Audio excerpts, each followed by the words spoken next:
ए हवस एकदम क्योंची और तोर जात ला की वेत लोहारी औ ते हा मैं कैसे कोष्टा औ चाउ चोट्टा। वाह एकर मतलब तोर कंडीशन खराब है। त तोर कंडीशन बने है। हम का जानबो भीतरी बात ला। अरे टूरी सन कर हूँ मैं बिहार औ ये टूरा सने कर हूँ मैं बिहार। अरे टूरी सन कर हूँ मैं बिहार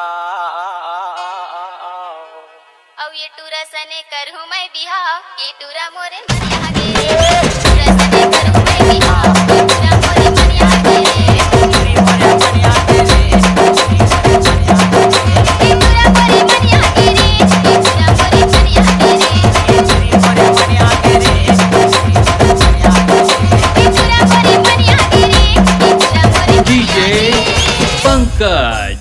आओ ये टूरी सन कर हूँ मैं बिहार औ ये टूरा सने कर हूँ मैं बिहार। ये टूरा मोरे मनिया गे टूरा सने कर हूँ मैं बिहार। ये टूरा मोरे मनिया गे टूरा सने कर हूँ मैं बिहार। ये टूरा मोरे मनिया गे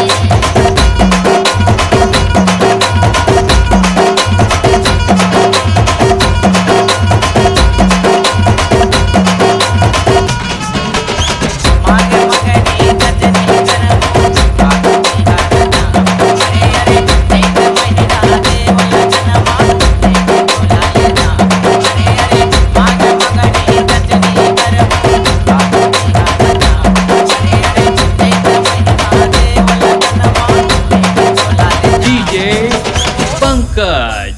आगे टूरी सन कर हूँ मैं बिहार